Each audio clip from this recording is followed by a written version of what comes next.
Finally, Ford is giving us a brand new Ranger. In the midsize truck segment, it's heating up. And Ford was lagging behind with an older model for the previous generation that was even older worldwide. This one, even though it looks very similar, new style inside and out, more technology, better engines. Can it deliver? Let's find out. The last generation Ford Ranger came out for the 2019 model year, after years of being sold overseas and not in America. It wasn't the greatest effort because that truck was just reissued for the United States. It was already old when it was brand new. Now we're getting a brand new Ranger, inside and out. From the front, you can tell this is the new Ranger. The side looks basically the same. But up here, sweeping LED headlights in that kind of C-clamp configuration and that chrome piece of trim that intersects the grille and the headlights. That's most like the larger F-150. Now this one, it's an XLT with the FX4 off-road package. That gives you the slightly knobbier Goodyear Wrangler all-terrain tires, but this one actually has the chrome appearance package, so they'll all get muddy if you do go off-road, including chrome on those side sills. I don't really like those side sills, they just kind of get in the way. Because this truck is low, it's easy to get into. That's why you get a mid-size truck. And the proportions of the Ranger are just a bit bigger than the Maverick, but definitely smaller than the F-150. This is the truck you want in a city or just to park in your actual garage at home. It fits. And all the pieces on here look pretty good, especially in this gray, if you actually believe it's gray. In this light, it's blue. I love how it looks.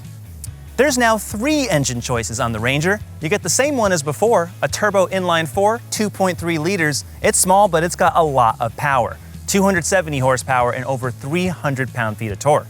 Or you can step up to the new F-150's base engine, which on this Ranger, very, very good. It's much smaller and lighter. Check out those numbers. And if that's not enough, there's the new Ranger Raptor with a 3-liter turbo V6 that's shared with the Bronco Raptor. Lots of fun. We cannot wait to try that one. Fuel economy, pretty decent if you're getting the inline 4-cylinder engine. The V6, not too bad. The Ranger Raptor, well, of course it's bad. It has to be. 10-speed automatic transmissions all across the board. This one, because it has the FX4 package, has a locking rear diff. 4-wheel drive comes standard on basically everything except the base 2.3 liter, where you can get 2-wheel drive if you so choose. The Ranger has reduced its body configurations. Instead of the 6-foot bed and extended cab, you're only getting the Super Crew, that full crew cab, with the shorter 5-foot bed. Now the length is equal to the outgoing Ranger, but the wheelbase has been stretched a couple inches. The overhang in the front is also shortened and the ground clearance is up by 0.4 of an inch, 9.3 inches in total. So that approach angle is actually better than before. And there's also more room inside because it's over 2 inches wider front and rear. Every Ranger except the Raptor can tow up to 7,500 pounds. Payload capacity is over 1,700 pounds with a 4-wheel drive Ranger and over 1,800 pounds for the base 2-wheel drive. The new Ranger has bedside steps on either side, helps you get in easier. Zone lighting, which illuminates the reverse lights, the bed lights, and the headlights. Not quite as many zones as a big F-150, but a nice feature to have. And another one? Well, Ford added a $5 strut, so it does not slam anymore. That's very nice, standard across every single Ranger.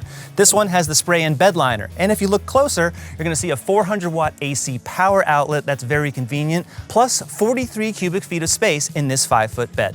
It is back to basics inside any Ranger, including this key, which you would think with this giant touchscreen, you wouldn't have to do this anymore in the year 2024, but you do. Ford has definitely improved the interior quality, especially on this model with even the cloth seats feel good. But a lot of the other materials aren't, like the drive mode selector, the very plasticky center console, the mix and matches of plastic that are matte colored and also polished. I don't really like the execution, but it's definitely nicer, including the air vents which echo the grille. It is snug and tight inside the Ranger, but what I do like, all the visibility, front and rear, very easy to see out of and drive. Every pickup truck has seats that fold up, but the Ranger also has seats that fold down. A little awkward because it doesn't split, but it's a nice option to have. There's no air vents back here, but there is plenty of legroom, more so than in other mid-sized trucks, so that extra wheelbase definitely helps for the back passengers. The last gen Ranger was already pretty quick. This one, just as much. This is the standard 2.3 liter. 10-speed automatic, just like a Ford F-150. And with the lighter weight, this truck moves. It does. Gone are the days of these wheezy, very low-powered 4-cylinder engines that until recently powered trucks like the Toyota Tacoma. Everyone has moved on. Everyone in the entire segment has. So much better engines. I prefer the bigger Turbo 4s in the GMC Canyon and Chevy Colorado. But if you want to match their power, you can get a Turbo V6. That's optional in the Ranger. I don't really think you need it, but it's definitely there. So power, horsepower, torque, Ford's got it. Because this is a lower priced truck, you're not going to get Blue Cruise. There's a lot of automated features here for driving assist, lane keep assist, but anything like that, the semi-automated system, not available to the same degree like you'd find on the F-Series. Choosing the FX4 off-road package doesn't give you a worse ride. I don't think it does. There are, count them, 7 different driving modes. Using this drive mode selector, though, not only is it a bit awkward, it feels and sounds horribly cheap. I don't even want to touch it. So even in sport mode, and I did it before, it's good. But in just the regular mode, the Ranger's quick. The transmission is nice and responsive. I don't think you need to touch those driving modes unless you're going off-road. And even though this has the FX4 off-road package, which gives you all-terrain tires, it retunes some of the shocks. Really, I don't view it as a great off-road option unless you're getting the Ranger Raptor. Completely different truck. We have yet to test it, but that's the one you really, really want. This is just basic off-roading, and I don't think that really helps for anyone who's serious about it. So if you just want something to go over some slightly rougher gravel, I guess the FX4 would be fine, but I don't even think you need it, because the Ranger's well equipped as it is. The best thing about driving a Ranger or any mid-sized truck is that it's just more nimble. Not only can you park it in a normal garage or any type of parking lot without spreading over all the lines, the Ranger just handles a bit better. It definitely does. Is it great? No, not terribly. It's just better in the fact that it's just narrower and shorter than the full-size trucks that are all over American roads. When I drive the Ranger, I actually miss the smaller Maverick.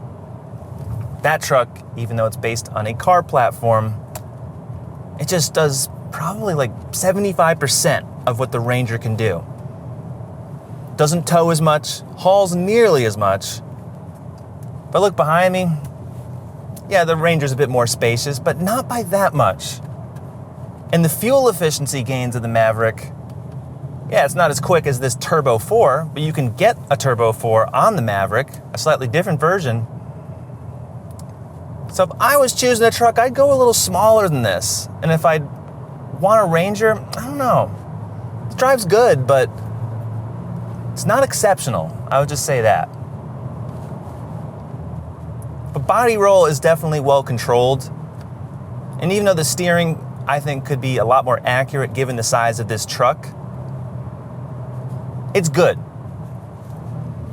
My suggestion, unless you really need to tow over 7,000 pounds, I'd get the smaller Maverick.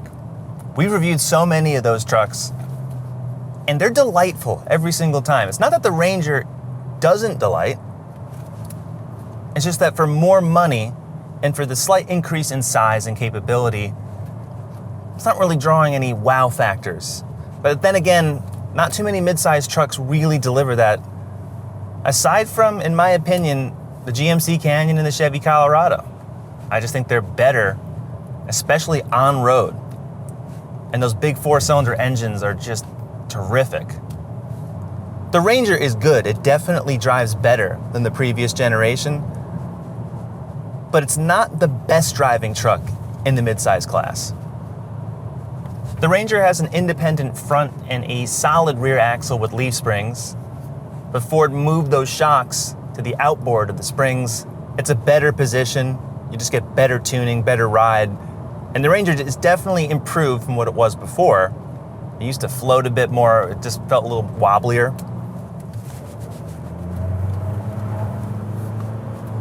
Body roll's pretty minimal in the new Ranger. That's something Ford has definitely improved over the previous generation. And braking feels also good. Generally, the best I can say about the Ranger driving experience is that it is good. It doesn't blow you away, but it keeps you nice and calm on your day-to-day. Every Ranger now comes with a portrait touchscreen, either 10 or 12 inches like you see here. It leaves lots of extra space for cameras and just more things like Apple CarPlay. That takes up a larger portion of the screen than before.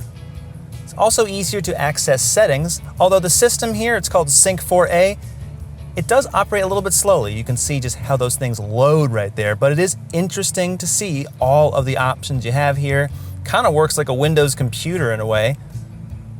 Has all these different menu options that you can basically expand and contract.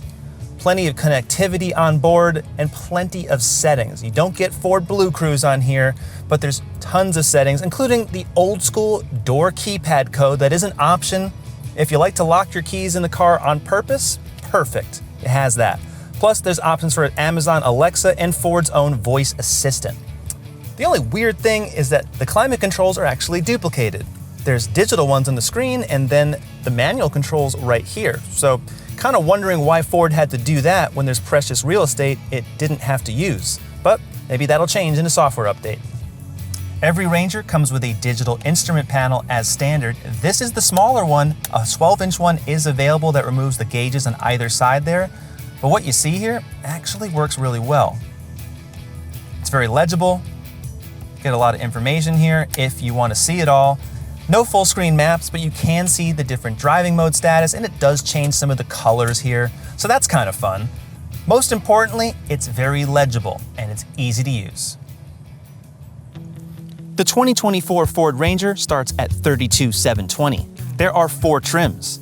As tested with options and destination, $47,835. There's competitors all right, the Chevrolet Colorado, GMC Canyon, Toyota Tacoma, and the Nissan Frontier.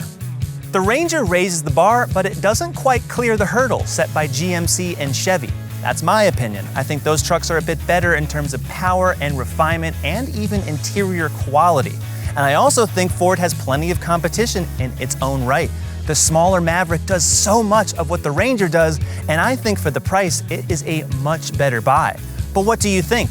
This is the in-between truck between compact and full size. There's a lot of benefit here, but there's also quite a lot not to like at these high prices, especially close to 50 grand as tested. But what do you think? Go to CarGurus.com, subscribe to our YouTube channel for more truck reviews, and we'll see you next time.